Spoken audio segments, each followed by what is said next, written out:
صلی علی محمد و آل محمد۔ شام کلندر کے نام سے ذکر محمد و آل محمد کا یہ پروگرام جاری و ساری ہے ڈی ایم ڈیجیٹل سے، اور یہ پروگرام ہمیں 11:30 بجے اختتام پذیر کرنا تھا، لیکن لوگوں کے بے حد اصرار پر ہم شکر گزار ہیں کہ ڈاکٹر ملک صاحب کی فیملی نے ہمارے ساتھ تعاون کیا اور مسز ملک نے تعاون کیا، اور یہ پروگرام کو اب 12 بجے تک ایکسٹینڈ کر دیا گیا ہے۔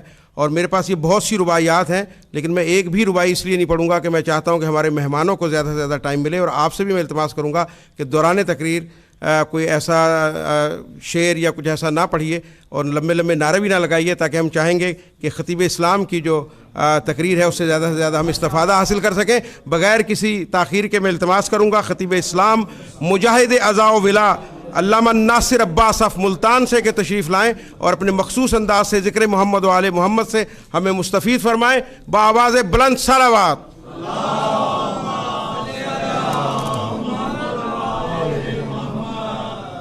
اعوذ باللہ من الشیطان اللعین الرجیم، بسم اللہ الرحمن الرحیم۔ تمام تعریفیں اس تعریفوں کے لائق پروردگار کے لیے کہ جس کا تخت اقتدار و عظمت ہمیشہ سے ہے اور ہمیشہ رہے گا۔ درود و سلام اللہ کے ان برگزیدہ مصطفیٰ مرتضیٰ اور مجتبیٰ بندوں پر کہ جن سے درود نے اتنی عزت پائی کہ خود لا شریک بھی ان پر درود بھیجتا ہے۔ خداوند کریم نے ہدایت کے جتنے سلسلے بنائے اس میں بنیاد علم کو رکھا، جو کائنات کا مرکز ہے، جو قوموں کی زندگی ہے، جو ترقیوں کا باعث ہے، جو اندھیروں میں روشنی ہے، جو گمراہوں کے لیے ہدایت ہے، اس کا نام علم ہے۔ اور علم کائنات میں وہ اکلوتی طاقت ہے جو انسان کو خدا کے قریب کرتی ہے۔ جتنا علم زیادہ ہوگا اتنا انسان خدا کے قریب ہوگا، جتنا کوئی جاہل ہوگا اتنا خدا سے دور ہوگا۔ علم والا کھیت میں بھی ہو تو عالم ہوتا ہے، اور جاہل منبر پر بھی ہو تو جاہل ہوتا ہے۔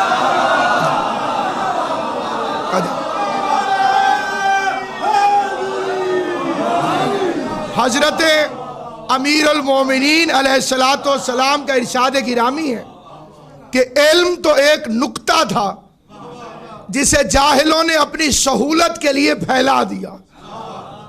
علم دراصل ایک نکتہ ہے، اس کی شاخیں اس لیے بنتی جاتی ہیں کہ جاہلوں کے لیے آسانی پیدا ہو۔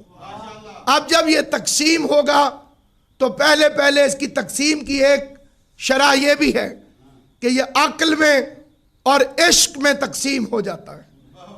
عقل کے قانون الگ ہیں، عشق کی سلطنت الگ ہے۔ عقل عشق کی کئی چیزوں کو سمجھ نہیں پاتی اور عشق عقل کی کئی باتوں کو قبول نہیں کرتا۔ مثلا حضرت علامہ اقبال جو ایک بہت بڑے صاحب عقل و صاحب دماغ گزرے ہیں اور ایک نہایت عظیم ترین فکر رکھتے ہیں، انہوں نے عقل اور عشق کا فرق اپنے 50 سے زیادہ مطبوعہ اشعار میں ارشاد فرمایا۔ عقل عیار ہے 100 بھیس بدل لیتی ہے، عشق بیچارہ نہ زاہد ہے نہ ملا نہ حکیم، بے خطر کود پڑا آتش نمرود میں عشق، عقل ہے محو تماشائے لب بام ابھی۔ اس لیے کہ جب عقل کے قانون آتے ہیں تو عشق انہیں قبول نہیں کرتا۔ مثلا عقل کی دنیا میں جان بچانا لائق تعریف ہے۔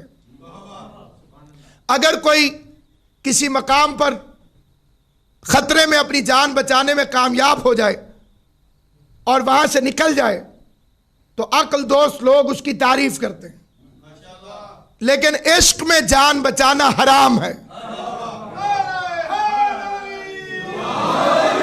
اگر کوئی میدان جنگ سے بھاگ جائے اور وطن کی حفاظت کرنے کی بجائے راہ فرار اختیار کرے تو سارے اس کو لعنتی اور مردود سمجھتے ہیں، کیونکہ جنگ سے بھاگنے والا اگر عام کمانڈر کو بھی چھوڑ جائے تو لعنت خدا سے نہیں بچتا، اور اگر کسی معصوم ہستی کو تنہا چھوڑ کر چلا جائے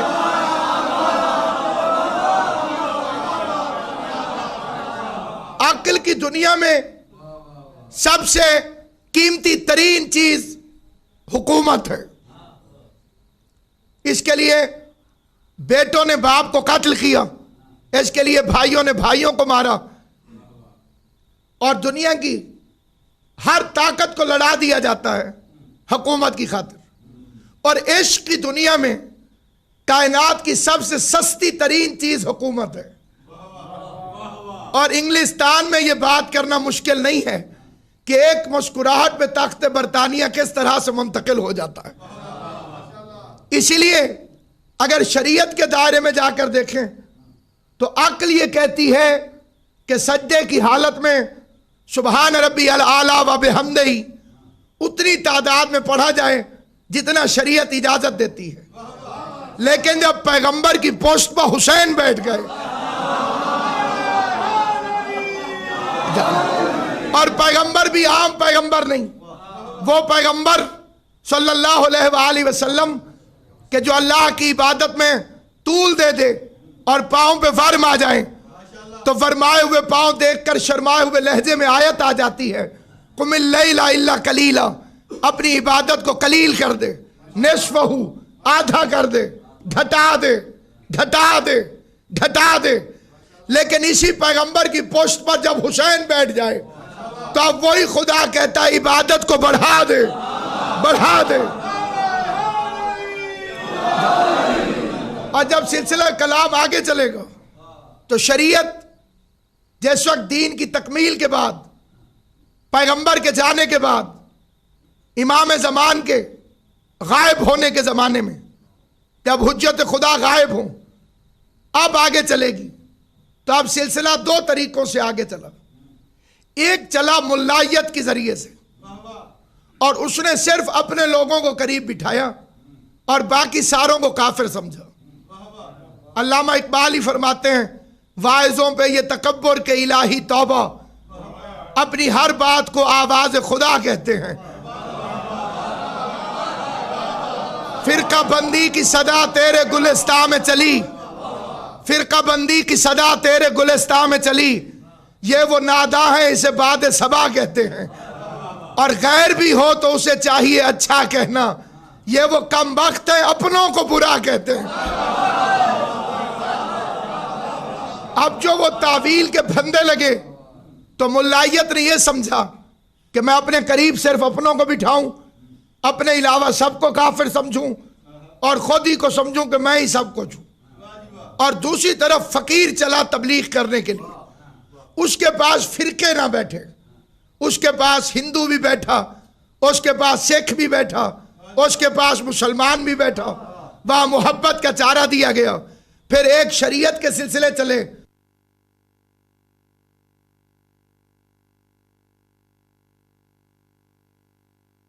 جائے عشق والے سلسلے نے دنیا سے منہ موڑ لیا تاکہ دنیا کے فسادی لوگ ان سے ناجائز فائدہ نہ اٹھا سکیں۔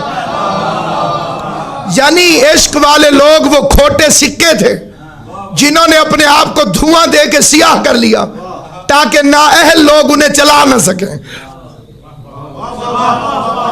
انہوں نے جنگلوں کا رخ کیا، بیابانوں کا رخ کیا، اور مشن ان کا ایک تھا، اور وہ تھا محبت علی۔ مشن تھا عشق علی، وہ خواجہ اجمیر کا مشن ہو، وہ بابا فرید کا مشن ہو، وہ مسعود گنج شکر کا مشن ہو، وہ داتا گنج بخش کا مشن ہو، وہ شاہ رکن الدین عالم کا مشن ہو، وہ بہاؤالدین ذکریہ کا مشن ہو، وہ شمس تبریز کا مشن ہو۔ بلکہ مجھے اس مقام پر ایک اہل سنت دوست کا شعر یاد آتا ہے جنہوں نے فرمایا کہ نبی تھے علی کو ولی کہنے والے، اور ولی بن گئے یا علی کہنے والے۔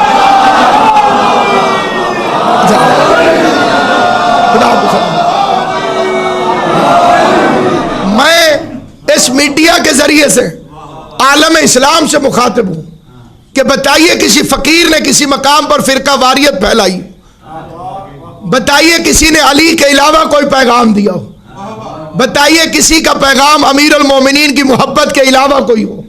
انہوں نے بتایا کہ تبلیغ کا ایک ہی موضوع ہے، اور وہ ہے محبت علی، جو اپنے پرائے کو ایک جگہ پہ جمع کر دیتی ہے، جو پیغام غدیری بھی ہے اور بہشت کی امیری بھی ہے۔ اور جب میں لفظ فقیر کہوں تو اس کا مطلب بھکاری نہیں، بھکاری اور ہوتا ہے، فقیر اور ہوتا ہے۔ جسے دنیا ٹھکرا دے اسے بھکاری کہتے ہیں، اور جو دنیا کو ٹھکرا دے اسے فقیر کہتے ہیں۔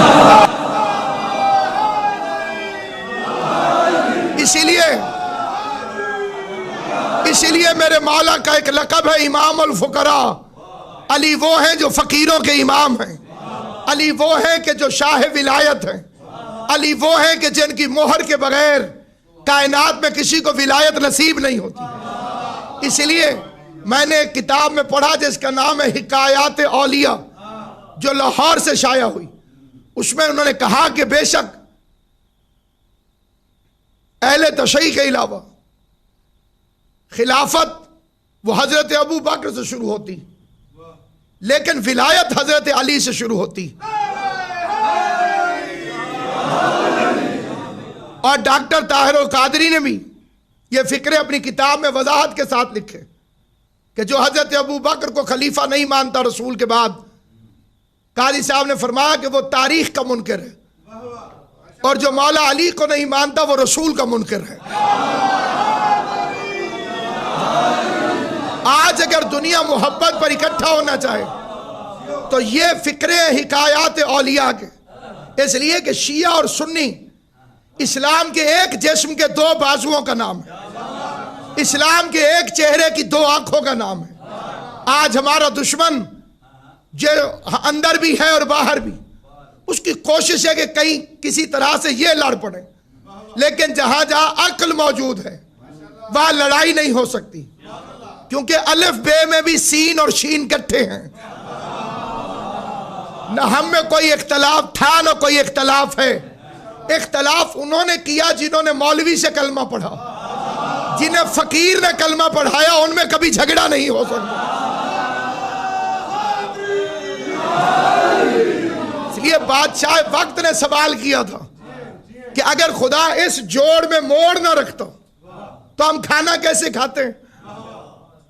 سارے علماء سر جوڑ کے بیٹھ گئے کہ ہاتھ تو یہاں رہ جاتا تو یہ ہاتھ منہ تک کیسے پہنچتا، پھر کوئی کھانا کس طرح سے کھاتا۔ حضرت بری امام جو موسوی کاظمی مشہدی سید زادہ تھا، انہوں نے فرمایا کہ اس کا جواب میں دیتا ہوں کہ خدا اگر یہاں جوڑ نہ رکھتا تو کھانا کھانا ضروری تھا، ہم کھلاتے رہتے۔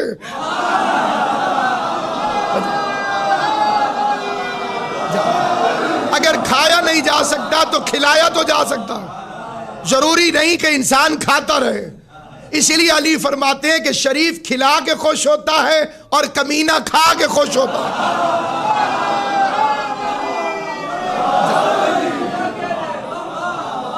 حضرت مولانا جلال الدین رومی جو ایک جلیل القدر عالم دین گزرے، آج تک جن کے اشعار سے فال نکالی جاتی ہے، وہ تحریک کر رہے ہیں کہ حضرت شمس تبریز کا وہاں سے گزر ہوا، اور میں پوچھا کتابوں کی طرف دیکھ کر کہ یہ چیز یہ کیا ہے؟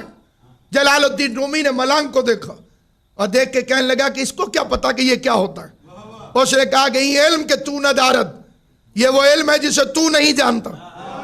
حضرت شمس کو جلال آ گیا، فرمایا جسے ہم نہیں جانتے وہ ہے کیوں؟ انہوں نے کتابیں اٹھائی اور پانی میں پھینک دی، ساتھ ہی تالاب ہے اور پانی میں کتابیں ڈوب گئیں۔ پہلے وہ لڑے، غصے ہوئے، اور پھر جب لڑ کے ہار گئے تو بیٹھ کے رونے لگے، اور رونے والے پہ فقیر کو رحم آ گیا۔ انہوں نے کہا روتا کیوں ہے؟ میں تجھے چپ کرا دوں۔ پانی کے تالاب میں ہاتھ ڈالا، کتابوں پہ ہاتھ مارا تو پانی کی بجائے ان سے مٹی اور گرد نکلنے لگی۔ جلال الدین رومی نے حیران ہو کے پوچھا یہ چیز یہ کیا ہے؟ شمس نے مست ہو کے کہا یہ وہ علم ہے جسے تو نہیں جانتا۔ اور اس کے بعد اس جلیل القدر عالم دین نے 12 سال تک حضرت شمس کی غلامی کی، اور غلامی کرنے کے بعد کہا مولوی ہرگز نہ شد مولانا روم تا غلام شمس تبریزی نہ شد۔ میں اس وقت تک عالم ہی نہیں بنا جب تک علی کے غلام کی غلامی نہیں کر۔ صاحب حکایات اولیاء سے سوال کیا گیا کہ جب مولا علی پہلے خلیفہ نہیں ہے ہمارے نزدیک، سوائے مذہب شیعہ کے سارے نہیں مانتے، جب نہیں ہے تو ولایت مولا علی سے کیوں شروع ہوتی ہے؟ انہوں نے جو فکرے کہے وہ عظیم و جلیل فکرے. کہنے لگے خدا نے معراج کی رات ولایت والا جبہ نبی کریم آقا دو جہان حضرت محمد مصطفیٰ صلی اللہ علیہ وآلہ وسلم عطا فرمایا اور فرمایا میرے حبیب زمین پر جسے اہل سمجھنا اسے دے دینا. حضور تشریف لائے اور آپ نے سب سے پہلے حضرت ابو بکر رضی اللہ سے پوچھا کہ اے ابو بکر تم اگر کسی کو گناہ کرتا دیکھو تو کیا کرو گے؟ آپ نے عرض کی یا رسول اللہ صلی اللہ علیہ وآلہ وسلم میں اسے سزا دوں گا. آقا نے فرمایا بیٹھ جاؤ. حکایات اولیاء والے نے لکھا کیونکہ سچ کی مجبوری یہ ہے کہ یہ کم ہو جائے تو تب بھی جھوٹ بن جاتا ہے, زیادہ ہو جائے تب بھی جھوٹ بن جاتا ہے. بے عین ہی انہی کے فکرے پڑھ رہا ہوں کہ حضرت عمر سے پوچھا کہ آپ کسی کو گناہ کرتا دیکھیں تو کیا کریں گے؟ کہنے لگے فنا کر دوں گا, نشان عبرت بنا دوں گا, ایسی سزا دوں گا کہ لوگ اسے دیکھ کے ڈر جائیں اور آئندہ کوئی گناہ نہ کرے. فرمایا بیٹھ جاؤ. اہل سنت عالم دین نے لکھا کہ آپ پیغمبر نے امیر المومنین سے پوچھا یا علی اگر آپ کسی کو گناہ کرتا دیکھیں تو کیا کریں گے؟ علی نے فرمایا میں پردے ڈال دوں گا. پیغمبر نے ولایت کا جبہ علی کے کندھوں پہ رکھا اور ماتھا چوم کے کہا یا علی پردے ڈالنا یا رحمان کا کام ہے یا حیدر کرار کا کام.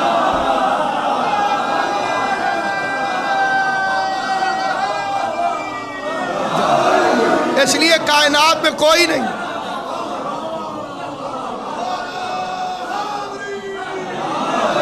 اس لیے کوئی بھی گدی ہو کوئی بھی گدی ہو کوئی بھی گدی ہو مہر علی لگائے گا, ولایت علی عطا کرے گا. میں دلی گیا تھا نظام الدین اولیاء کے مزار پر, مجلس پڑھی میں نے تو میری نگاہ پڑی, سامنے نظام الدین اولیاء کا شعر لکھا تھا جس میں وہ فرماتے ہیں پس خردے سگان در توست رزق من ہاشا اگر نگاہ کنم سوئے اگنیا. یا علی اگر تیری گلی کے کتے کا بچا ہوا کھانا مجھے نصیب ہو جائے.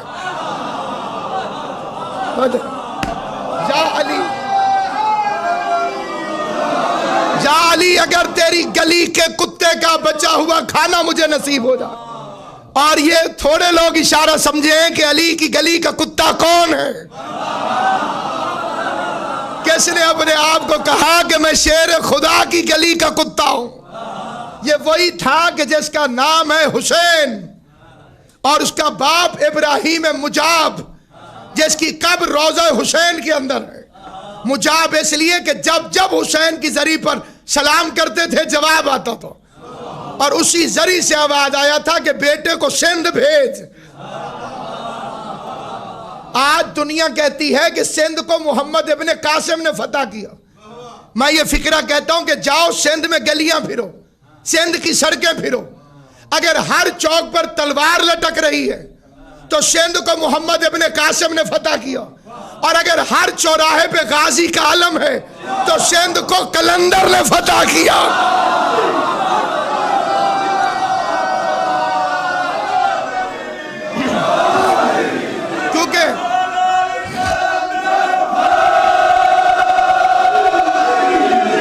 کیونکہ سندھ کی دھرتی پہ دو امام زمانہ کے سپاہی سوئے ہوئے ہیں. ایک کلندر جس نے علی علی کروائی, ایک شاہ لطیف بھٹائی جس نے حسین حسین کروائی. یہ فقیروں کا طریقہ اور ان کی تبلیغ کا اثر کہ وہاں سے چلیں, ایک طرف نقوی سادات کی جد, دوسری طرف سے حضرت شہباز کلندر جو حضرت شاہ شمس کے خالہ زاد بھائی ہیں. سامنے مرشد کڑاہ میں تیل گرم کر کے بیٹھا تھا.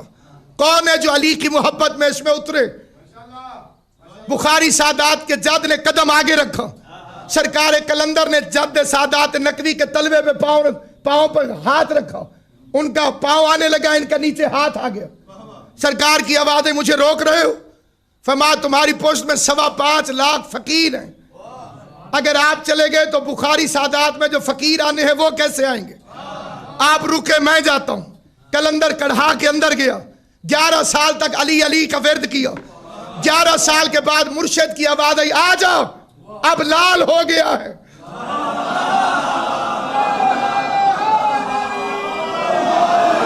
وہ لال بن کے وہاں سے باہر آیا, کائنات کے فقراء کو اکٹھا کیا گیا,